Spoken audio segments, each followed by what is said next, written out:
بسم الله الرحمن الرحيم. السلام عليكم ورحمة الله وبركاته. إن الحمد لله نحمده ونستعينه ونستغفره ونعوذ بالله من شرور أنفسنا وسيئات أعمالنا. من يهده الله فلا مضل له ومن يضلله فلا هادي له. أشهد أن لا إله إلا الله وحده لا شريك له، وأشهد أن محمدًا عبده ورسوله وحبيبه وخليله، ولا نبي ولا رسول بعده. يا أيها الذين آمنوا اتقوا الله حق تقاته ولا تموتن إلا وأنتم مسلمون. أما بعد، فإن أصدق الحديث كتاب الله، وخير الهدي هدي محمد صلى الله عليه وسلم، وشر الأمور محدثاتها وكل محدثة بدعة وكل بدعة ضلالة وكل ضلالة في النار.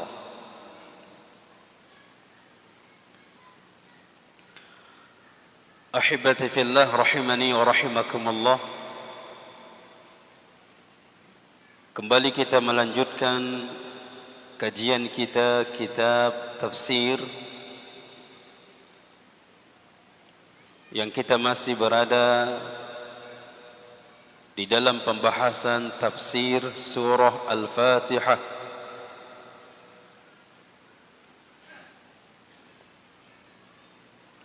Pada pertemuan yang lalu kita sudah mengambil atau sudah membahas ayat yang kedua, yaitu Alhamdulillahi Rabbil Alamin. Segala bentuk pujian lillah, milik Allah, bagi Allah. Rabbil Alamin, yang Allah itu merupakan Rabbnya seluruh alam.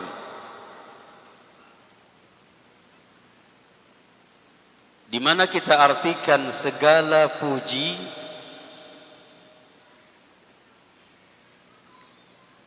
di dalam alif lamnya. Alhamdu, di situ di sana ada alif lam, maka tujuannya adalah listighraq, mencakup segalanya.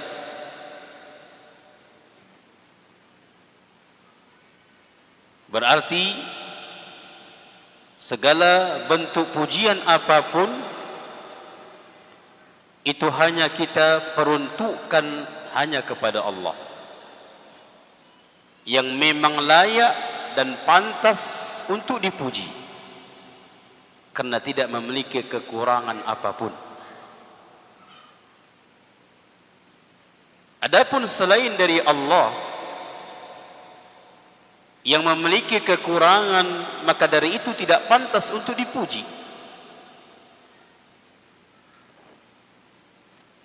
Tidak layak untuk dipuji.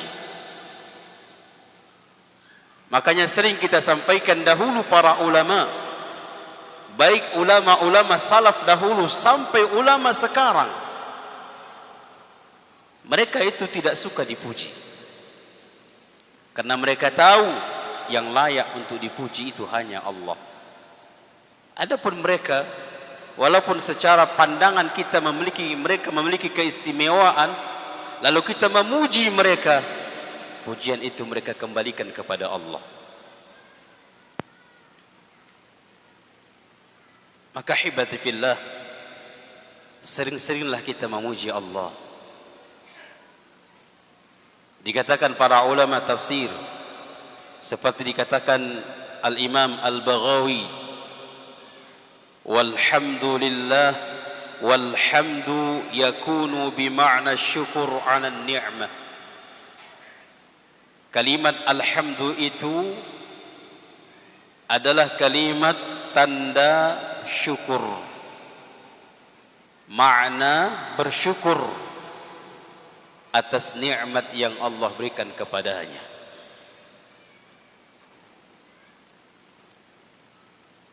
Makanya Al-Imam Ibn Qayyim mengatakan bersyukur itu dengan 3 hal. Yang pertama dengan ucapan, itulah alhamdulillah. Yang kedua dengan hati. Di dalam hati kita berkeyakinan nikmat itu dari Allah. Kalaupun kita memiliki usaha di dalam mencari nikmat itu, maka jangan pernah kita anggap usaha itu. Kita berusaha mencari nikmat itu, maka jangan pernah anggap usaha itu.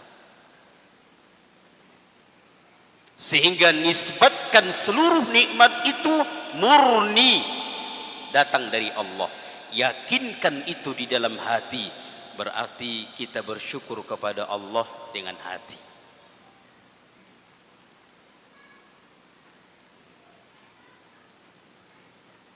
Kemudian bersyukur dengan anggota badan, bil jawarih.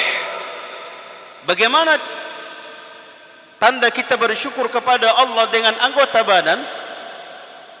Tunduk kepadanya, rukuk kepadanya, sujud kepadanya, dan juga menggunakan. Dikatakan oleh para ulama, orang yang mengucapkan alhamdulillah itu bukan ucapan kosong. Di sini fungsinya seseorang berilmu. Kalau orang awam atau orang kebanyakan manusia mengucapkan alhamdulillah sudah biasa. Makanya heran kita jemaah, tatkala kita zikir ba'da shalah, subhanallah, alhamdulillah, Allahu akbar, subhanallah, ucapan subhanallah penuh dengan renungan. Apa yang dimaksud ucapan subhanallah? Apa yang dimaksud dengan ucapan alhamdulillah? Apa yang dimaksud dengan ucapan Allahu akbar?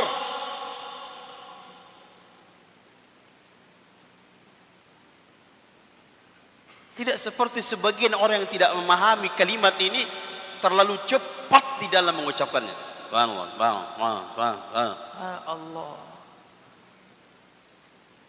Subhanallah.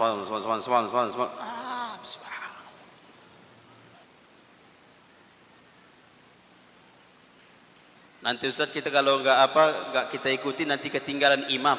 Imam sudah salam enggak perlu kita ikuti lagi. Assalamualaikum warahmatullahi wabarakatuh. Assalamualaikum sudah bebas. Sekarang dipimpin subhanallah, subhanallah. Nanti yang apa diucapkan?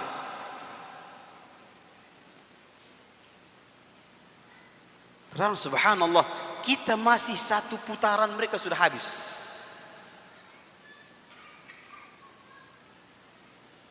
Makanya tatkala kita mengucapkan subhanallah, apa maksud dari subhanallah? Alhamdulillah, apa maksud dari alhamdulillah? Makanya orang yang berilmu tatkala mengucapkan alhamdulillah bukan ucapan kosong jemaah. Ucapan itu dorongan dorongan dari hati.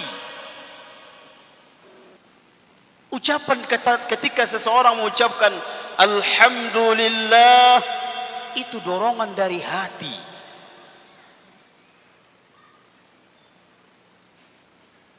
Yang diiringi dengan rasa cinta kepada Allah.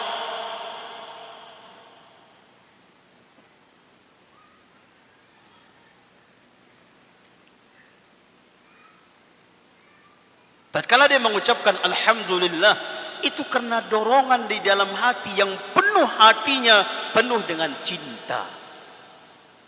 Kenapa tidak? Dia tidak mencintai Allah.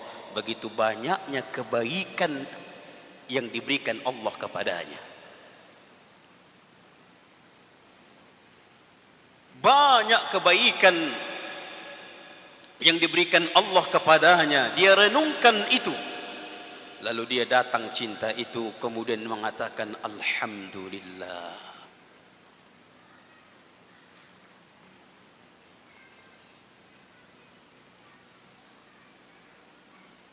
Ini yang harusnya. Tidak hanya omongan biasa saja. Tidak hanya ucapan biasa saja. Ucapan kosong. Kenapa dia memuji Allah? Apa yang membuat lisannya memuji Allah?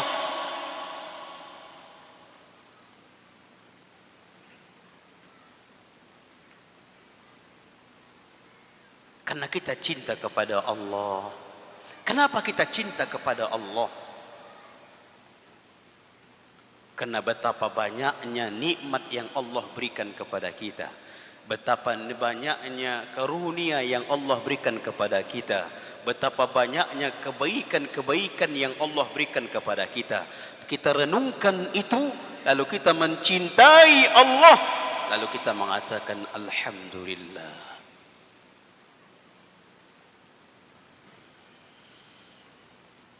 Baik.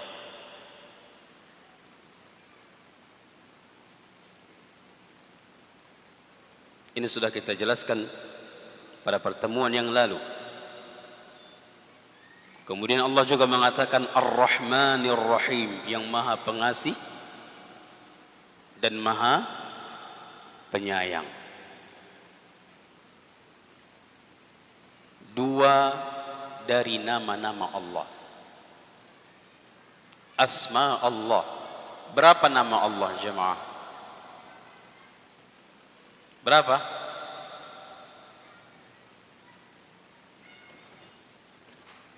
Disebutkan di dalam hadis 99.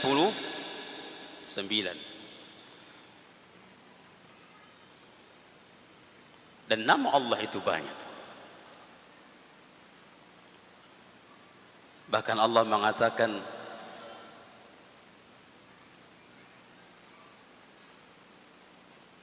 walillahil asma'ul husna fad'u biha. Allah itu memiliki nama-nama yang mulia, nama-nama yang baik. Fad'uhu biha. Berdoalah dengan berwasilah nama-nama itu. Maka tatkala kita setelah memuji Allah, alhamdulillah rabbil alamin wassalatu wassalam, kita baca doa. Kita puji Allah, kemudian bersalawat kepada Allah. Setelah itu baru kita sebutkan nama-nama Allah. Allahumma ya Rahman, Allahumma ya Rahim, Allahumma ya Ghaffar.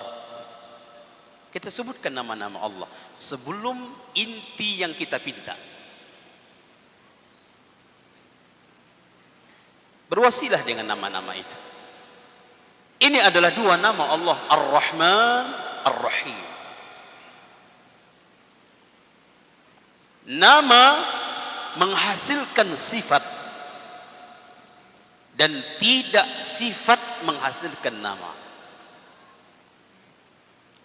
Nama menghasilkan sifat dan tidaklah sifat menghasilkan nama.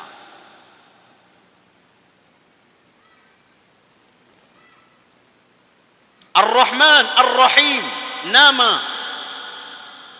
Hasil dari dua nama ini, Allah memiliki sifat rahmat.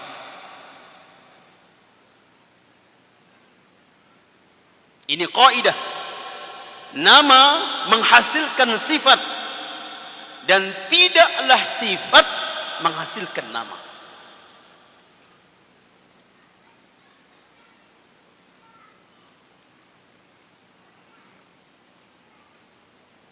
Contoh sifat Allah, namun tidak ada memiliki nama dari sifat itu.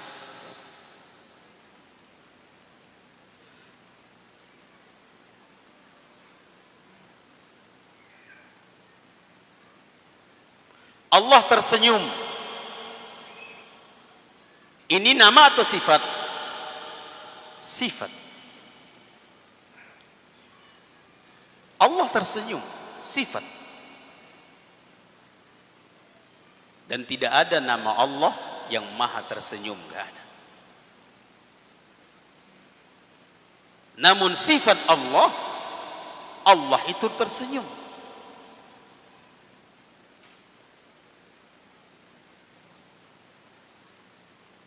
Baik.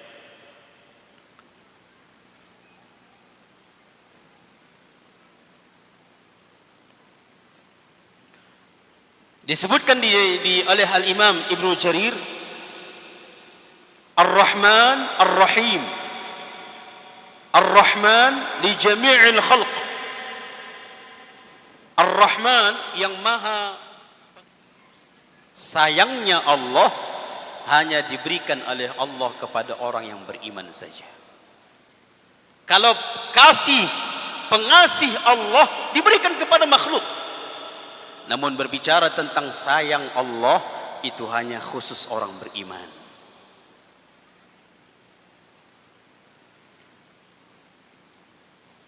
Terkadang subhanallah banyak mengira tanda sayang Allah itu dari segi kesuksesan, sukses dunia. Banyak mengira tanda sayang Allah itu kepada hamba dari segi duniawi. Dan Allah mengatakan itu dalam surah Al-Fajr. Fa'ammal insanu idza mabtalahu rabbuh fa'akramahu wa na'amahu fayaqulu rabbi akraman. Akraman, ketika Allah sayang kepadaku, Allah memuliakanku.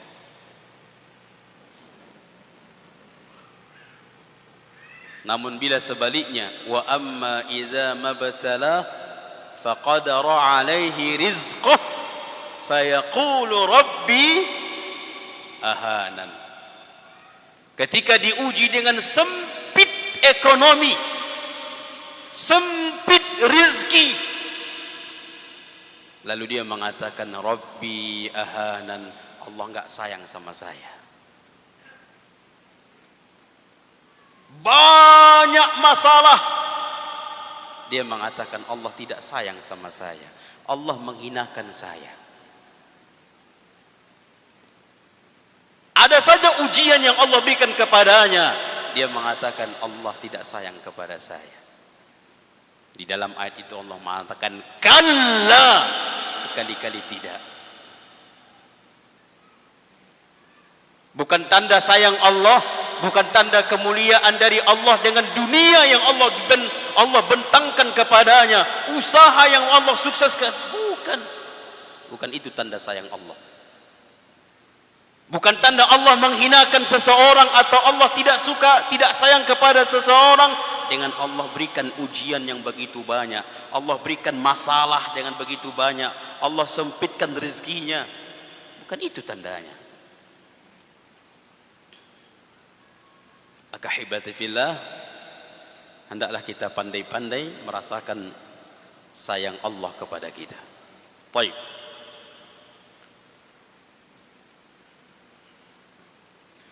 Kemudian di ayat yang keempat,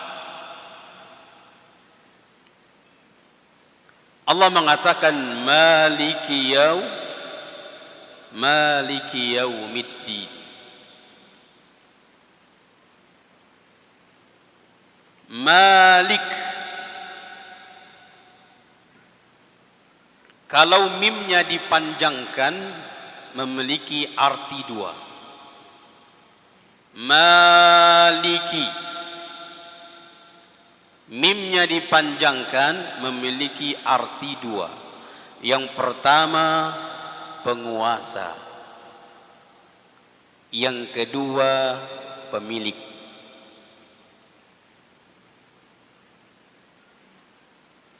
Kalau mimnya dipanjangkan artinya pertama penguasa, yang kedua pemilik. Maliki yaumiddin, yang menguasai hari pembalasan. Maliki yaumiddin, pemilik hari pembalasan. Namun kalau mimnya dipendekkan, Maliki yaumiddin, mimnya dipendekkan artinya raja. Maliki yaumiddin berarti raja di hari yaumiddin. Benar gak artinya semua ini? Nah,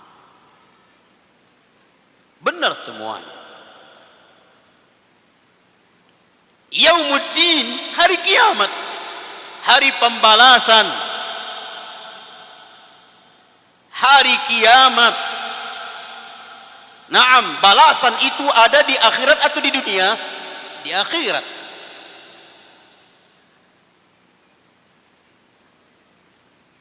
Sehingga kita mengatakan Maliki yaumiddin, penguasa di hari kiamat, pemilik di hari kiamat, raja di hari kiamat. Siapa itu semuanya? Allah. Allah jemaah, ini dalam jemaah, dalam sekali. Makanya di dalam hadis qudsi, tatkala Allah mengatakan qasamtus shalah baini wa baina abdi, aku membagi surah Al-Fatihah itu dua, antara aku dengan hamba. Tatkala seorang hamba mengatakan alhamdulillahi rabbil alamin, Allah mengatakan hamidani abdi, hambaku itu memujiku. Tatkala hamba mengatakan ar-rahmanir rahim, Allah mengatakan athna alayya abdi, hambaku itu menyanjungku. Tatkala kita mengatakan Maliki yaumiddin, Allah mengatakan, Allah menjawab setelah kita mengatakan Maliki yaumiddin, majjanani abdi, hambaku itu mengagungkanku. Allah balas ucapan itu. Makanya sunnahnya membaca Al-Fatihah itu satu ayat satu ayat.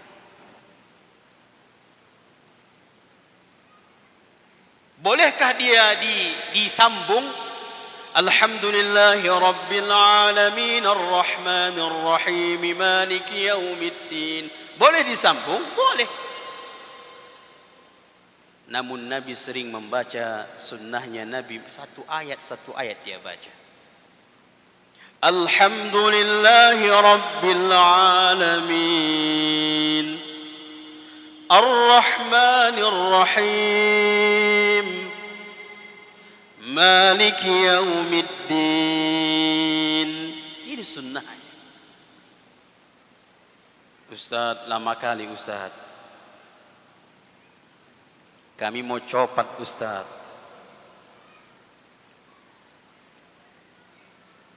Ahibati fillah, wallahi jemaah, kata para ulama, jawaban yang Allah tatkala kita mengatakan alhamdulillah, kita mengatakan ar-rahmanur rahim, kita mengatakan maliki yaumiddin, dijawab oleh Allah dengan kalimat hambaku. Berarti Allah masih mengakui kita ini hamba.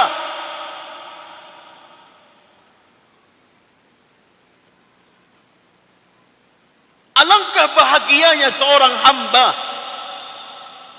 Allah yang menciptakan hamba memanggil kita sebagai hamba. Hamidani abdi, hambaku itu telah memujiku. Ya Allah, kalimat hamba jemaah.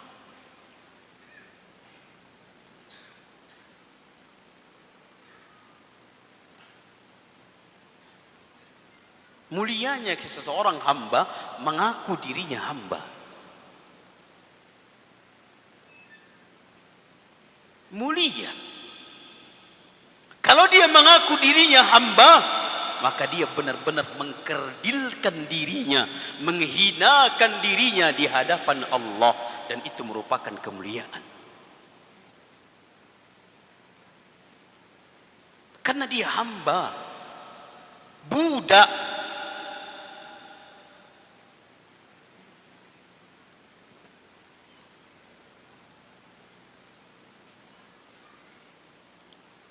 Makanya celaka manusia-manusia hamba dinar. Ta'isa abda dinar.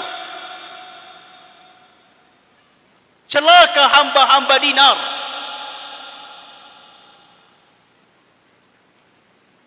Celaka hamba-hamba dolar.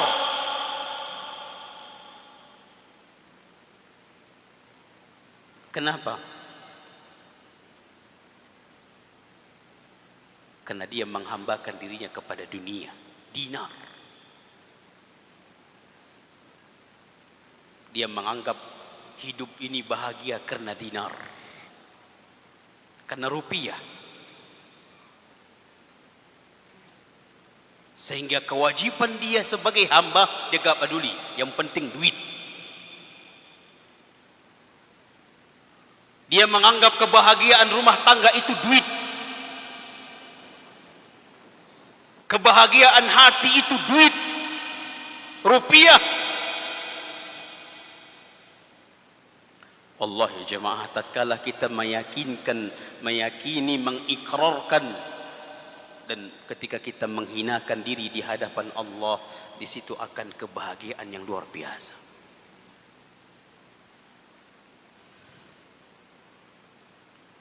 Maliki yaumiddin.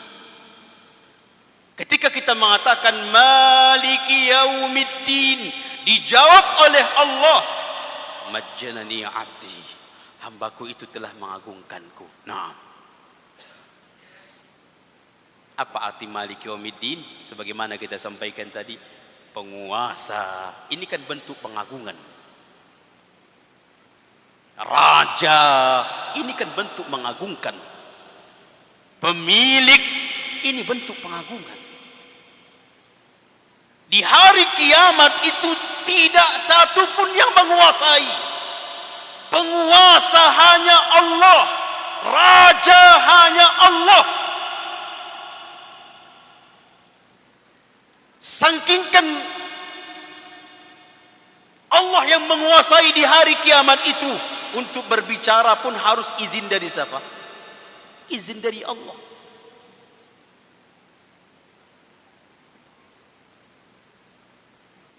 Dalam surah An-Naba Allah mengatakan apa?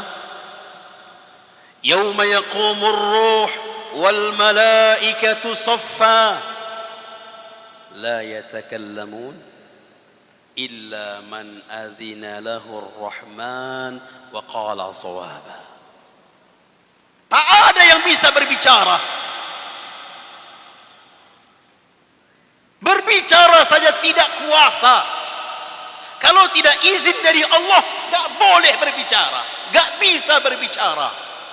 Apalagi berbuat di luar atau di atas dari berbicara.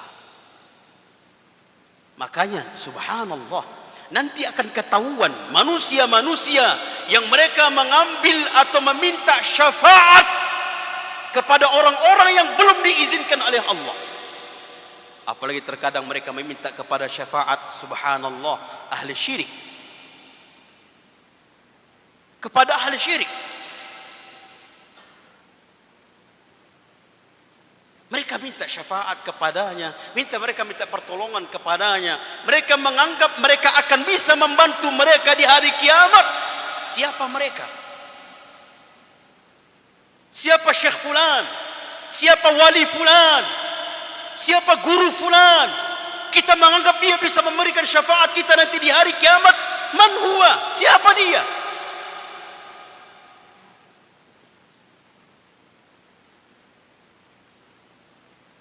Jangan-jangan di dunia kita menganggap bisa membantu, memberikan syafaat kita nanti di hari kiamat, padahal di akhirat nanti dia yang disiksa. Kenapa? Dari perbuatannya dia melakukan syirik. Kita memandang dia orang soleh, padahal ditimbang dengan syariat dia jauh dari kesolehan.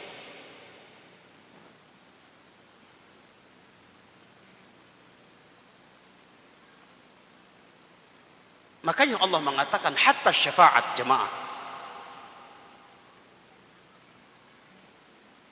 Allah mengatakan qulillahi syafa'atu jami'an. Katakan ya Muhammad, secara asal syafaat itu punya Allah. Secara asal syafaat itu punya Allah. Subhanallah.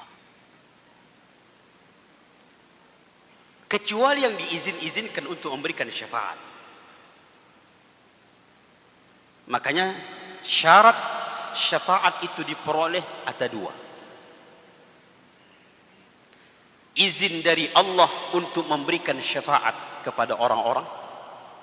Yang kedua, ridho Allah kepada yang diberikan syafaat.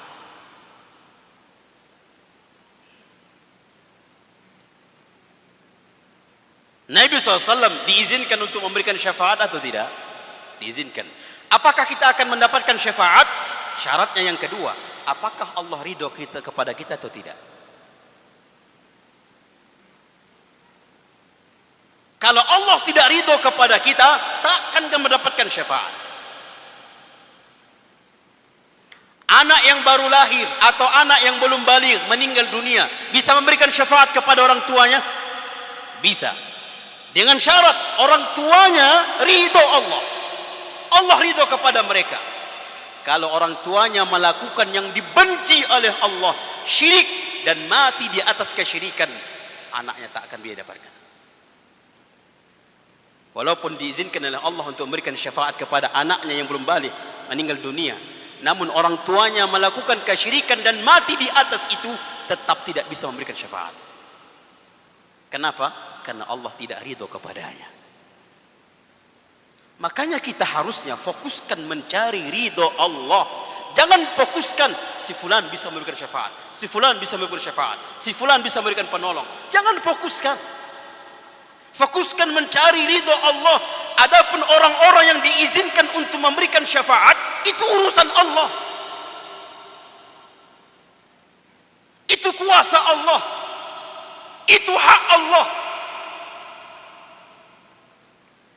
Kita fokuskan hanya mencari ridho Allah. Kalau sudah Allah ridho kepada kita, syafaat pasti kita akan dapatkan.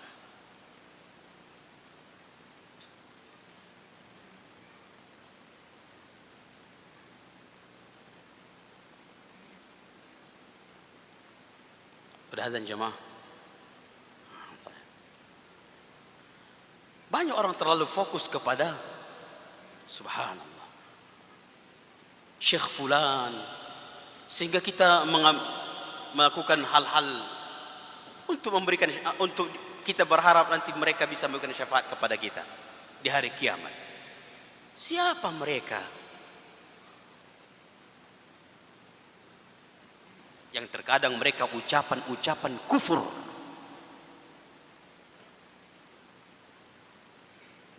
Subhanallah. Di antara mereka ada mengatakan, saya pernah ziarah kepada kuburan Nabi, lalu Nabi keluar dari kuburan sujud kepadaku. Siapa dia Nabi sujud mencium lututnya?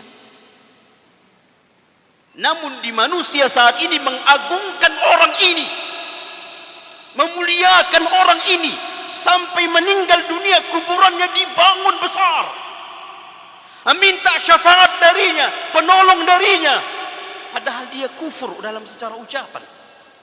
Dia katakan Nabi sujud kepadanya. La ilaha illallah. Dia katakan, ada lagi juga di antara mereka mengatakan, saya ziarah kepada kuburan Nabi, kemudian tangan Nabi keluar menyalami saya. Ya subhanallah.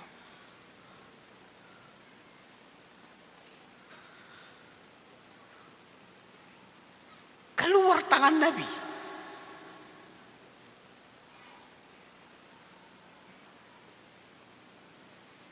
Ini kalimat-kalimat kufur semua.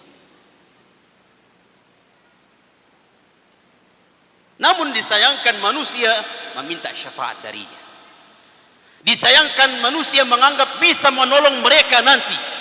Mereka bisa menolong orang-orang yang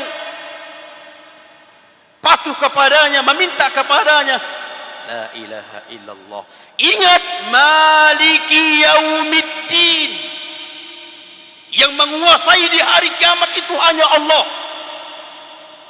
Apapun harus izin dari Allah.